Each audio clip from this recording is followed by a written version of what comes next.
और अब मैं आमंत्रित करती हूँ हमारे माननीय केंद्रीय गृह और सहकारिता मंत्री श्री अमित शाह जी को उनके उद्बोधन के लिए, उनके मार्गदर्शन के लिए, हम सभी के लिए। आज के इस कार्यक्रम के उत्सव मूर्ति श्रीमान पुष्कर सिंह धामी जी, मुख्यमंत्री उत्तराखंड के सभी मंत्रिमंडल के सम्मानित सदस्यगण, सभी सांसद महोदय, सभी विधायक महोदय और आज के कार्यक्रम में पधारे हुए उद्योग जगत से जुड़े हुए सभी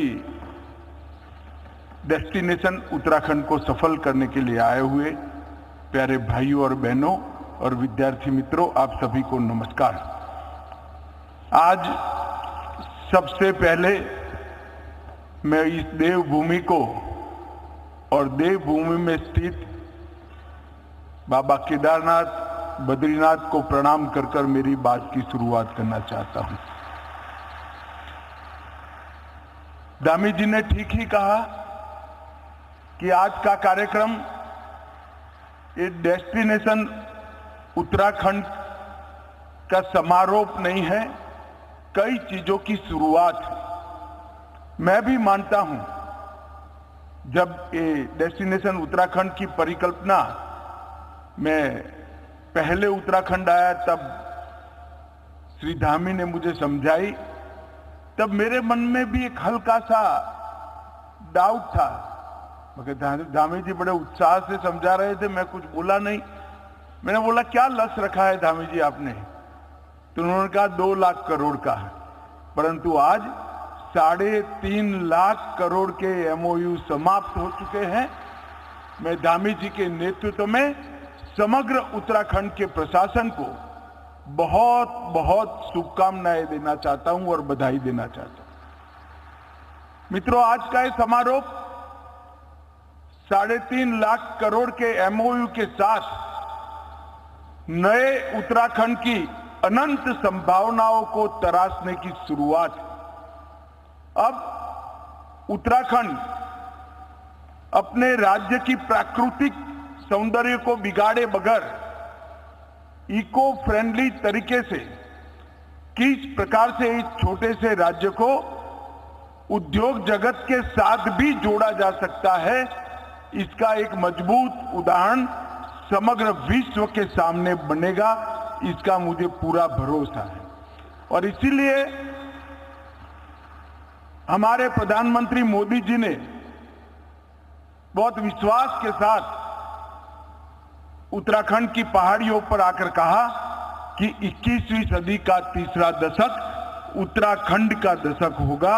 ये मोदी जी का भरोसा हर उत्तराखंड वासी की धाती है। एक ही स्थान है जहां दैवी शक्ति भी है और डेवलपमेंट भी, दोनों को साथ में रखने वाला एक ही स्थान है। और धामी जी ने इसके साथ परफॉर्मेंस को भी जोड़ दिया है।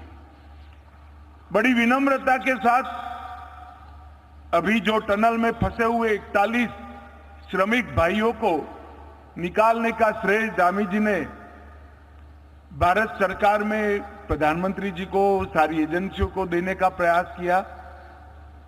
मगर धामी जी मैं आज निसंकोच कहना चाहता हूं कि आपके नेतृत्व के प्रयास ने ही 41 मजदूरों को सकुशल बाहर निकाला है।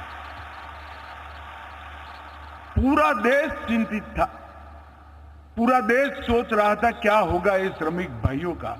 इतने दिन तक रास्ते नहीं निकलते थे और बीच में एक के बाद एक व्यवधान आते थे, मगर बड़े धैर्य पूर्वक अंदर उनका मॉरल बूस्टिंग करने के प्रयासों सहित मैं बारीकी से देख रहा था पूरी चीज को। प्रधानमंत्री जी स्वयं इसको मॉनिटर भी कर रहे थे, मगर इसका एग्जीक्यूशन धामी जी ने बहुत अच्छे तरीके से किया। और कई बार वो उत्तराखंड की जनता को स्थान पर जाकर संबोधित भी किए। उनके चेहरे पर अद्भुत शांति और आत्मविश्वास जो था वो बहुत बड़ी बात है, एक नेतृत्व के लिए बहुत बड़ा प्रमाण है। मैं बहुत बहुत बधाई देना चाहता हूं इस सफल रेस्क्यू के लिए उत्तराखंड सरकार और विशेष कर श्री धामी जी को। अटल जी ने उत्तराखंड की स्थापना करी, उसके पीछे उद्देश्य था कि इतने बड़े उत्तर प्रदेश में कहीं ना कहीं उत्तराखंड के विकास को निग्लेक्शन का अनुभव होता था, विकास हो नहीं पाता था। और 2 दशक के सफर के बाद आज मैं कह सकता हूं कि अटल जी ने उत्तराखंड को बनाया था, मोदी जी ने उत्तराखंड को संवारा है और अब मोदी जी के नेतृत्व में उत्तराखंड आगे बढ़ रहा है।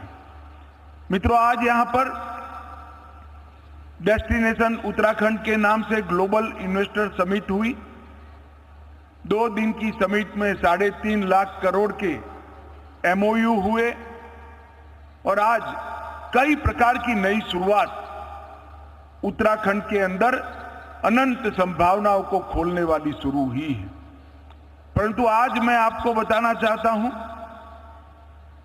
कि भारत का विकास जो ये 1 दशक में हुआ है, वो 1 दशक में पूरी दुनिया चकाचौंध हो जाए इस प्रकार से हर एक क्षेत्र में भारत आगे बढ़ा है। इसके पीछे प्रधानमंत्री नरेंद्र मोदी जी का एक दूरदृष्टिपूर्ण नेतृत्व भी है और नेतृत्व की अंतिम छोर तक बातों को फॉलो अप करने की क्षमता भी है। ये दोनों के कारण ही आज पूरी दुनिया भारत को बड़ी आशा के साथ देख रही है और मोदी जी ने हमारे सामने लक्ष्य रखा है कि 2047 तक भारत एक पूर्ण विकसित राष्ट्र के रूप में सर्व क्षेत्र में विश्व में भारत सर्वप्रथम हो, ऐसे भारत की हम रचना कर पाए, ये लक्ष्य रखा है। मैं खंबाता जी को सुनता था। खंबाता जी, आपका हौसला बहुत बुलंद है, मगर लक्ष्य रखते वक्त हमने भी तय किया है कि 2047 तक मतलब हमें आगे इसके पहले करने की सभी संभावनाओं को मोदी जी ने भारत की युवा पीढ़ी के लिए खुला छोड़ा है और समग्र विश्व में आगे बढ़ने के लिए अब भारत का समय आ गया है। आज पूरी दुनिया भारत की ओर देख रही है और मैं बड़े विश्वास के साथ कह रहा हूं 2025 के समाप्त होते होते भारत 5 ट्रिलियन अमेरिकन डॉलर की इकोनॉमी बन जाएगा, ये हमारा विश्वास। ये 10 साल के अंदर विश्व के अर्थतंत्रों की तालिका में 11वें नंबर से 5वें नंबर की अर्थव्यवस्था हम बन चुके हैं। और मैं आज यहाँ जो युवा बैठे हैं और जो इन्वेस्टर बैठे हैं उनको बताना चाहता हूं कि आजादी के 75 साल हो गए, किसी एक 10 साल में इतनी बड़ी छलांग भारत के अर्थतंत्र ने कभी नहीं लगाई है जो 2014 से लेकर 2023 तक लगाई। IMF ने भी डार्क जोन में ब्राइट स्पॉट कहा। मॉर्गन स्टैनली ने उनके अनुसार निश्चित रूप से कहा है कि 2027 तक जापान और जर्मनी को पीछे छोड़कर भारत विश्व की 3रे नंबर की अर्थव्यवस्था बन जाए। ये सारे शुभ संकेत भारत आज क्लाइमेट चेंज के आंदोलन का भी नेतृत्व कर रहा है। मेक इन इंडिया के माध्यम से पूरी दुनिया की GDP में जो सुस्ती है उसको गति देने का भी प्रयास कर रहा है और टेरर फ्री दुनिया का नेतृत्व भी हमारे प्रधानमंत्री नरेंद्र मोदी जी कर रहे हैं। इतने सारे मल्टी डायमेंशनल बदलाव भारत के अंदर जो हुए एक विजनरी लीडरशिप के कारण। मित्रों, हम सब ने अभी अभी G20 को देखा है। G20 के अंदर आए हुए विदेशी मेहमानों से जब बात होती थी, वो सभी लोग कहते थे हम कई G20 समिटों में गए हैं, 1, 2 या 3 ही शहर में यजमान देश व्यवस्था कर पाते थे। भारत ने सभी के सभी केंद्र शासित प्रदेश, राज्य और देश के 60 स्थानों पर विदेशी मेहमानों को पहुंचाकर भारत का परिचय कराने का काम किया। और मैं आज बड़े विश्वास के साथ कह रहा हूं मित्रों कि दिल्ली डिक्लेरेशन एक कूटनीतिक क्षेत्र में भारत के परचम को आसमान तक ऊंचा ले जाने वाला दिल्ली डिक्लेरेशन है।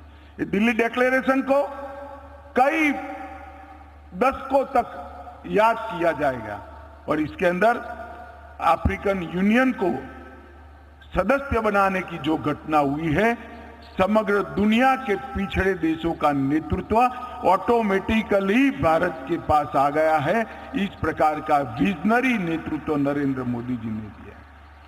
हमने इस 10 साल के अंदर 13.5 करोड़ लोगों को गरीबी रेखा के बाहर निकाला है। भारत की प्रति व्यक्ति आय 2 गुना करने में केवल 10 साल के अंदर हमें सफलता मिली है। -3% कृषि का ग्रेथ रेट इसको +4.6% पर ले जाने में ये 9 साल में हमने सफलता की है। मतलब करोड़ों किसानों के भविष्य की चिंता भी इसके साथ हुई है। और 2014 में केवल 4 यूनिकॉर्न स्टार्टअप थे और आज 110 भारतीय स्टार्टअप यूनिकॉर्न क्लब में सम्मान के साथ बैठे हैं। भारत के युवाओं ने विश्व के मंच पर भारत को यश दिलाने का काम किया है। अब तक का सबसे ज्यादा एफडीआई $84.8 बिलियन 2022 में आया। एक्सपेंडिचर के फोकस में कैपिटल एक्सपेंडिचर आज तक के बजटों में सबसे ज्यादा 46.8 कैपिटल एक्सपेंडिचर का लक्ष्य सिद्ध करने का काम भारत ने किया है। मित्रों, ये 9 वर्षों में जो बदलाव आई है वो आत्मनिर्भर भारत की लहर है। 140 करोड़ भारतीयों के आत्मविश्वास का ये बदलाव परिचायक है और विरासत और टेक्नोलॉजी दोनों क्षेत्र में एक साथ काम करना और अनेक प्रकार के प्रशासन में परिवर्तन करने का काम प्रधानमंत्री जी के नेतृत्व में हुआ है।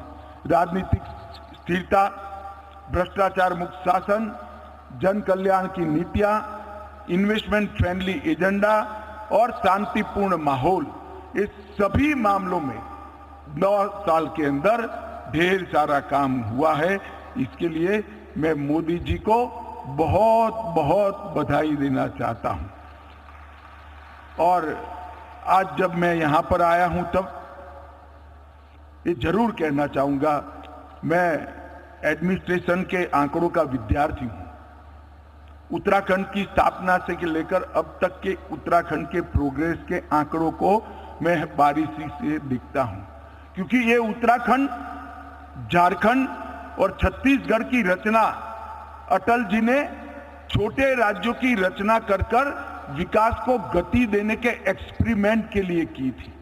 एक्सपेरिमेंट का क्या प्रयोग आया, एक्सपेरिमेंट का क्या परिणाम आया, वो पूरी दुनिया के लिए बहुत महत्वपूर्ण है। इसलिए मैं बारीकी से देखता हूं। मैं आज बेझिझक कह सकता हूं कि भारतीय जनता पार्टी के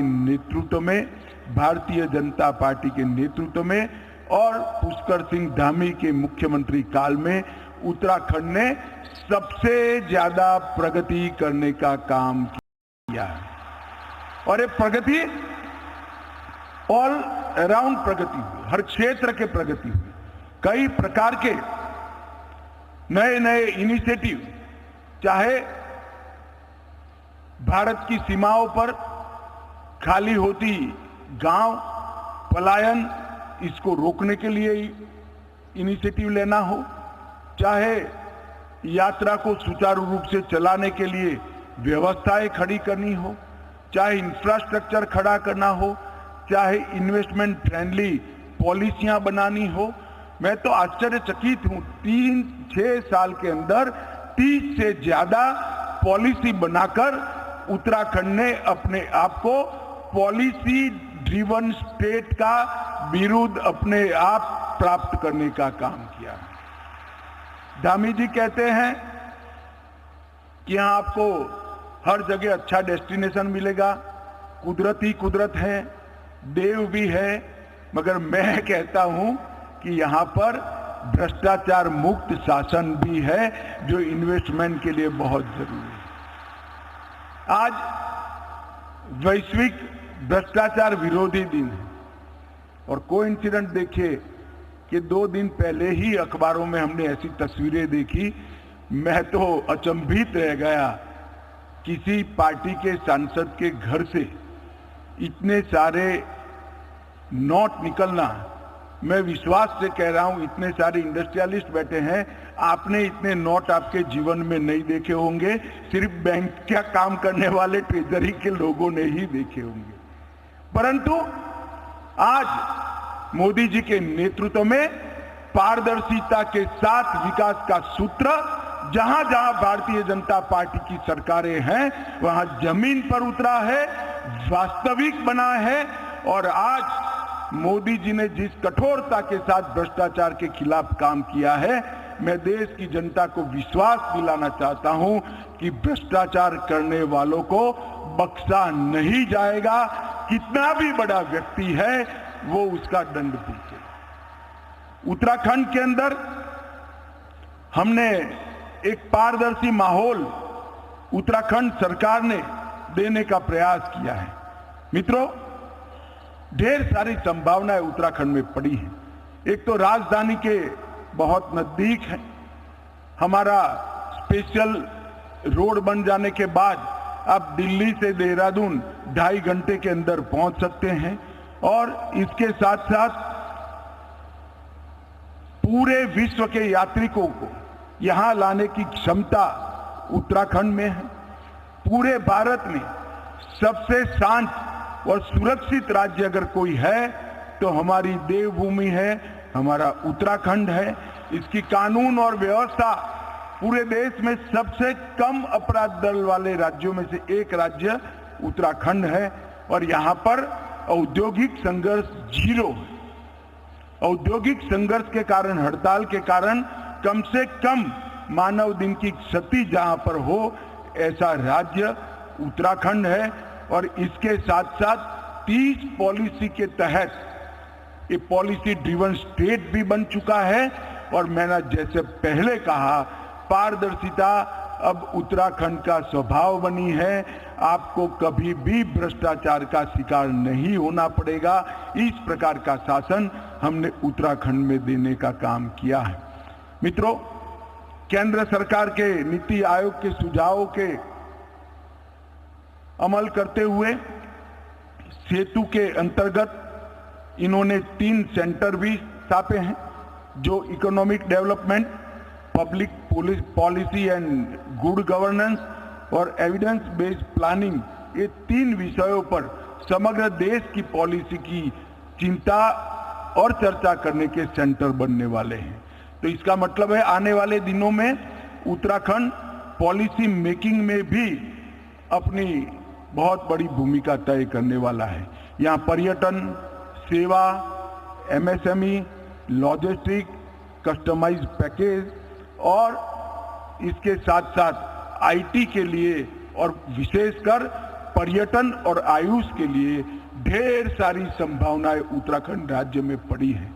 मित्रों, मैं ज्यादा कहना नहीं चाहता, हम सब लेट ही चल रहे हैं, परंतु मैं इतना जरूर कहना चाहता हूं, अटल जी ने बड़े भरोसे के साथ छोटे राज्यों की रचना की थी।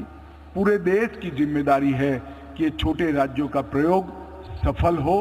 पूरे देश की जिम्मेदारी है कि जिस राज्य में हमारे श्रद्धा केंद्र बैठे हैं वो राज्य आगे बढ़े।